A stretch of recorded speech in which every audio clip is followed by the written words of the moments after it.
Hello दोस्तों। देखिए, बिहार में शिक्षकों के लिए पिटारा जो है खुलता ही जा रहा है। अब एक और पिटारा खुला है और यह है शिक्षकों को स्कूल के पास मिलेगा आवास, यानी कि रहने के लिए घर। पहले मिलता था भत्ता, अब मिलेगा घर। ठीक है। अब देखिए, जो भी बाहरी यानी कि यूपी, झारखंड, मध्य प्रदेश, जहाँ जहाँ के भी शिक्षक यहाँ पर बनेंगे, उनके लिए सरकार बल्ले बल्ले कर रही है। उनका रहना, उनके लिए आवास की सुविधा अब जो है एक सुगम बन जाएगी। समझ सकते हैं कि आप बिहार में लगभग 5 लाख टीचर हैं और उन टीचर की रहने की व्यवस्था अब अपार्टमेंट वो मकान सरकार लीज पर लेगी। वह पंचायत, प्रखंड, अनुमंडल, जिला मुख्यालय सभी जगह पर लीज पर लेगी और इसके लिए आवेदन मांगे गए हैं। आप आवेदन कर सकते हैं। यहाँ पर जो लिंक है statebihargov.in एजुकेशन बिहार पर जाकर आप, अगर आपके पास मकान है, बिहार वासियों के पास अगर मकान है तो आप दीजिए।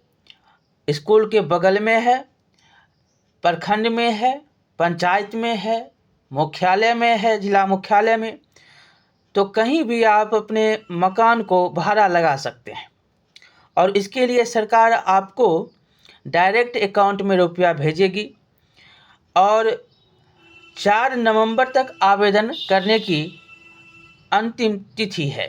ठीक है। ये सारी बातें यहाँ पर लिखी गई है और ये क्यों कहा गया है कि हम सरकार मकान लेगी। 2500 करोड़ रुपया इसमें भुगतान करना पड़ता था भत्ता में। और यहाँ पर उद्देश्य देख सकते हैं, लिखा है कि सरकार का उद्देश्य नियत समय पर विद्यालय पहुंच सके शिक्षक। ये सब क्यों हो रहा है आपको हम बताएं। ये सब इसीलिए हो रहा है क्योंकि बाहरी टीचर बहुत आ गए और बाहरी टीचर का रहने की व्यवस्था कम है, मतलब कि ना के बराबर वो कहाँ रहेंगे। उनके लिए ये के पाठक भी यूपी के हैं और यूपी वाले की तो भाई भाई का तो जानते हैं कि ख्याल रखना ही पड़ता है। ये ख्याल जो है वो रख रहे हैं। सरकार उनकी बातों को भी मान रही है। हाँ, सही बात है कि दूसरे राज्यों के आए शिक्षक जो बनेंगे शिक्षक, उनकी रहने की भी व्यवस्था हम ही को करनी है। लाए हैं हम तो रखेगा कौन। तो आएंगे कहीं रहे, मतलब स्कूल से अगर 100 किलोमीटर दूर रहे तो रोज़ आना जाना, स्कूल की व्यवस्था थोड़ा चरमरा सकती है। इसीलिए ये सब कार्य हो रहे हैं, एक तरह से आप ये भी समझ सकते हैं।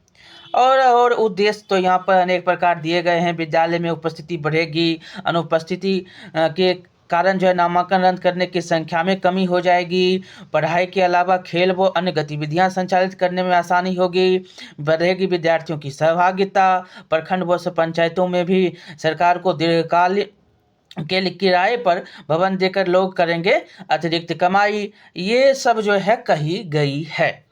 अब होगा क्या, यह सब आप सब जानते हैं कि यह सब क्यों हो रहा है। चुनाव आगे है, चुनाव बिहार ही देगा और नौकरी बाहर ही लेगा, यह स्लोगन जो है चल रहा है। और आप ये भी जानते हैं कि यूपी में 4 से 5 साल रहिएगा तभी आपको नौकरी दिया जाएगा, ऐसे नहीं दिया जाता। झारखंड साफ मना कर दिया कि नहीं देंगे लेकर। और अन्य राज्य भी, मध्य प्रदेश हो गया, राजस्थान हो गया, अन्य राज्य भी बाहरी को मतलब परसेंटेज में भी देते हैं। कोई तो कहते हैं एकदम साफ नहीं देंगे। दिल बड़ा है बिहारियों का, आइए ले जाइए यहाँ से रोजगार। और बिहारी वाले आप जाइए बाहर, दिल्ली, मुंबई, जहाँ भी है वहाँ जाइए, तगार उठाइए। ये सब रोजगार दे रही है बिहार सरकार और रहने की व्यवस्था कर रही है। दीजिए लेकर। चुनाव आगे है लोकसभा का और सुनने में आ रहा नीतीश कुमार यूपी से ही चुनाव लड़ेंगे तो हमको लगता है 80 सीट में 75 सीट जीतेंगे। अच्छी बात है। मुख्यमंत्री से प्रधानमंत्री हर कोई बनना चाहता है, उनकी सपना साकार हो जाए। देखते हैं आगे क्या होगा। बहुत बहुत धन्यवाद। शिक्षकों के लिए सरकार की पिटारा जो है खुल चुकी है, और आप स्कूल के आसपास ही रहिएगा। बहुत बहुत धन्यवाद।